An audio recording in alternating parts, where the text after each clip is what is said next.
I told you we wouldn't be long, and guess what? We're not long. We're back at it again with our very next, I call them victims sometimes because I put them through the torture of having to answer all these questions in a tight time frame.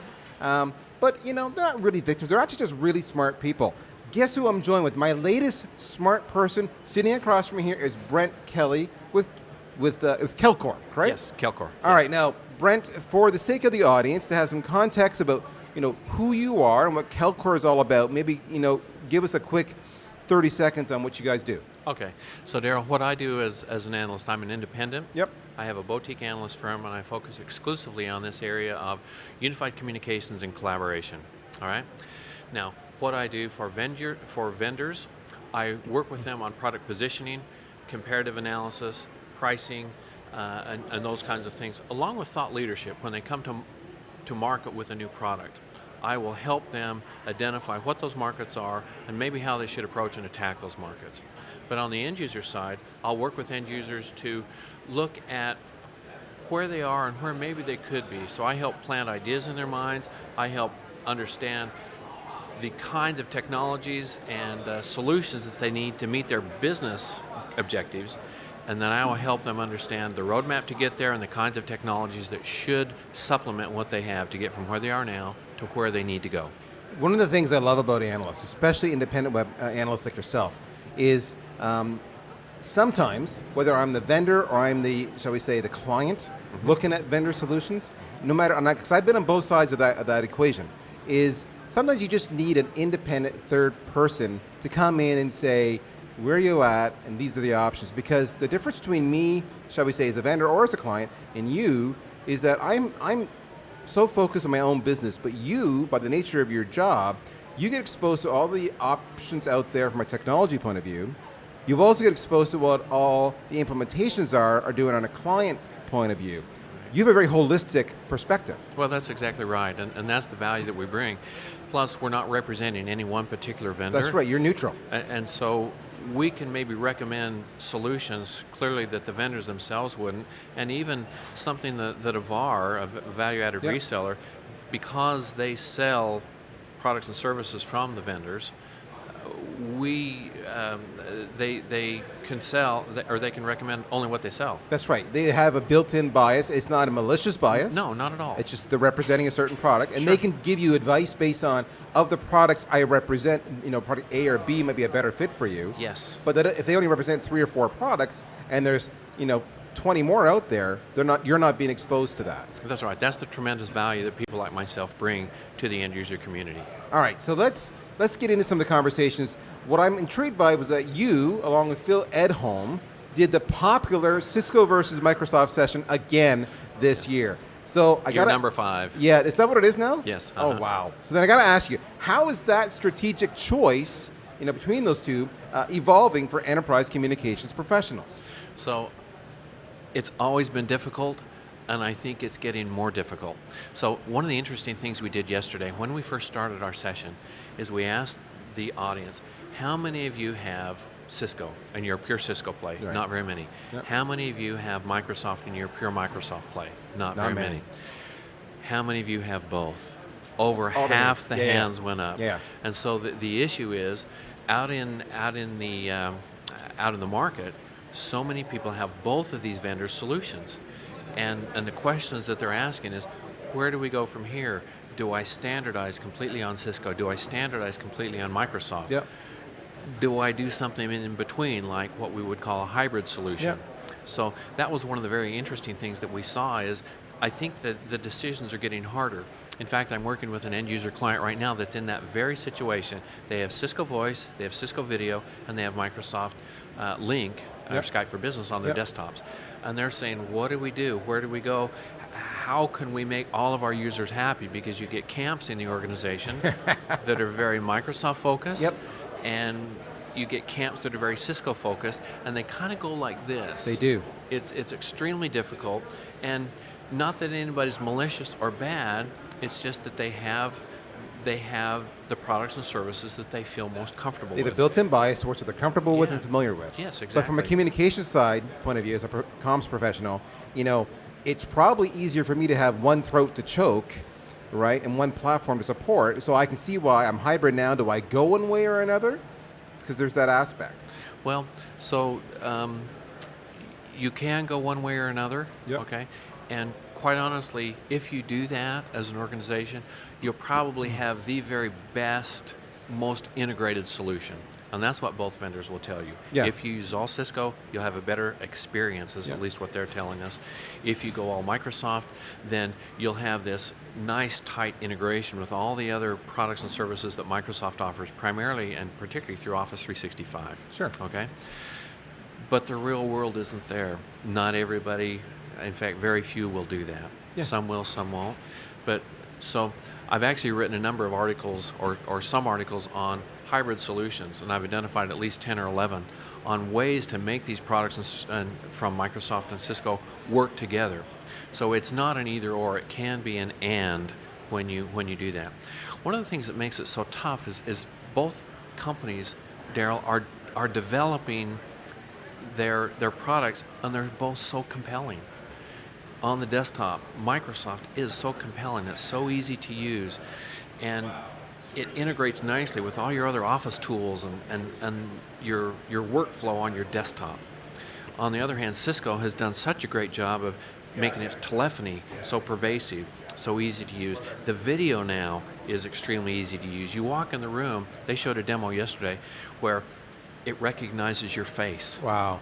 You know, and so that's how you can start a meeting, is if you've got a meeting scheduled, it recognizes you and says, okay, Brent, you're in the meeting, you're authorized, you're scheduled on this meeting, and it just will start. Yeah, it just goes. Right. And so that There's experience you don't is have that compelling. first 10 or 15 minutes of go back and forth trying to connect?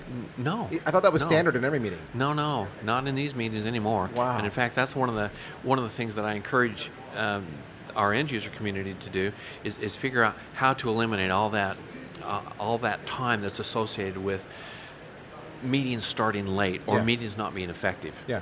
So the bottom line from that session was they both have great technologies. They both have great technology stacks and products and services. And the decision kind of boils down to, at least what I recommend for customers, is that if you have a Cisco voice infrastructure and you have a Cisco video infrastructure, then possibly you could consider using Cisco Spark, which is their go-forward Yep. kind of platform. They're doing some interesting things with Jabber as well, so that maybe one day those things will ultimately merge, and you can have a good product path going that way. On the other hand, Microsoft has such a great play in its Office 365 suite. As an example, you'll pay your monthly subscription or your annual subscription, depending upon how you buy the service, and they keep adding things to that. Yes. So Teams is one that they just talked came out about with this recently, morning that's right. in their keynote. Yep. So Teams, you don't pay any more money for that, but you get it in all these different subscriptions. Right. And that's tremendous functionality and capability. Yep. So it's a difficult decision, and it doesn't have to be either or. And that's a key thing that I tell my customers. You don't have to necessarily throw away all of one and go with the other. You can have some hybrid opportunities and solutions. And again, that's where it's great, because they can come to you and they can say, here's our particular dynamics. What do you recommend? So let me shift gears on you. Okay. It's my understanding you've done a lot of work around WebRTC. Yes. All right. So the question we have is WebRTC now, can we declare it mainstream? Okay, so that's a wonderful question, because I answered that yesterday in our session. So if you look at the kinds of products and services that are now using WebRTC, they are everywhere. In fact, you're probably using them and you don't even know. Yep. So for example, on a smartphone, if you're using certain kinds of VoIP apps, some of those are actually WebRTC based apps. Okay, I have one for example, from a company called Vonage, which is a vendor here. Yep. If anybody's using Vonage extensions on their smartphone, that's a WebRTC based app. Right. There's tons of web apps that are using this. The examples I gave in our session yesterday, Daryl, were about, you think about Cisco Spark. The voice component in there, that's all WebRTC. Okay, if you think about Unified Circuit, that's built on WebRTC. The Amazon product, the Connect product, they talked about how you can use that just through a web browser. That's WebRTC. okay? It's everywhere. And so it clearly is a mainstream capability. And in fact, it's really hard to think about the market for WebRTC because it's like, it's a web technology, Right. and so you don't really think about and I'm going to use this example of HTML, Right. which is what you use to build web That's right. pages. You don't think of that as a product per se, right? Yeah, you don't view that as the HTML market is so many, million or $1 billion. Well, that's kind of the way this WebRTC market is. It's now becoming an integrated component of how to build applications and websites, okay? And so clearly it has crossed the chasm in my mind. It is there now. Yes, absolutely. All right. Last question for the day for you. I understand you're going to be co-moderating the Summit on the Lawn later on this afternoon. Yes. All right. So you are speaking, if I'm right, on topics around AI, Yes. analytics, contextual communications. Yes. I want to focus a little bit on the AI. Okay. When will AI become a mainstream part of enterprise communication systems? Well, maybe it's already happened. I was wondering if you were going to tell me that. To some extent, so you think about what happens if you happen to schedule a meeting on your device. That's right. So for example, I have Exchange Yep. that I run on my smartphone, and I tell Siri, schedule a meeting for me. Yep. So what's happening behind the scenes there? Siri has to do some processing to understand what I said. Yep. So it does some speech to text. It then does some processing to understand what I want it to do, okay? And then it goes off and it does some other processing to launch the functionality, or once it understands what I want, then it has all these mashups to make the system respond appropriately. It does the magic. In this example, it schedules a meeting, and then it tells me, okay, your meeting has been scheduled. So it does text-to-speech back to me to tell me that something has happened. Is that artificial intelligence? Well, maybe it used to be. Some people now say, oh, that's just clever programming. Yeah. And that's one of the things that we're going to talk about today. In fact, I was just meeting with somebody from IBM who's in their cognitive workspace practice. And he made a comment like this. He said, it's artificial intelligence until you've shown how to do it, and then it becomes procedural, and it's no longer AI, Right. because you've proved how to do something. something. Front end part, if you will. Yeah. I had an analogy yesterday from one of our interviewers where he used the example of, let's say I schedule in my calendar, a fly from here to there on Friday. Mm-hmm. Yes. Right? Mm-hmm. I could be sitting at my desk, and all of a sudden, and I may get a pop-up that says from Waze or something else on the phone, saying now is a good time for you to leave based on traffic patterns because I understand you've got a flight out later on this afternoon. Yes. Did I tell Waze that was happening? No, Waze is sitting there monitoring and learning from all that based on the traffic patterns, based on me as a driver, and everything else. And you're right. I love that analogy that what starts off as AI then morphs into just process. And really what it does too is it makes us more effective. It does. So some years ago I used to work in the AI business, specifically building these kinds of systems. And the thing that I noticed is we didn't displace workers. We just made the workers more effective. Right. That's what's going to happen with this AI in communications. I'll give you another example. This one's not here yet. But you imagine, Daryl, that you go into a meeting and you have a number of colleagues in the meeting. You may have voice and video. You may have some collaboration and sharing. Imagine an AI solution that's kind of listening into this meeting. Yep. It's seeing the content.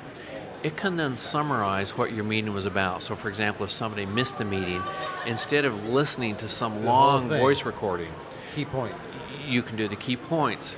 It could determine, here's what the action items that were assigned, and here's who they were assigned to, and here are the dates, and so forth. Wow. If you want to zero in then on a particular portion of the meeting, it could flag certain things. So for example, if someone asked a question, and you may want to hear the answer to that specific question, it can flag those kinds of things so that you can focus on what's important to you.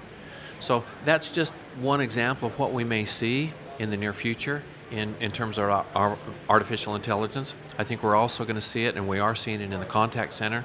You can think of these things like big data and analytics. Those are effectively, or can be, thought of as AI engines to some extent. And as you integrate that into the contact center to make smarter and better contact centers, the prime example here is you go to a web page, you begin a chat session, and you think you're with an agent, but maybe you're really with an AI bot behind the scenes. all the time. Okay?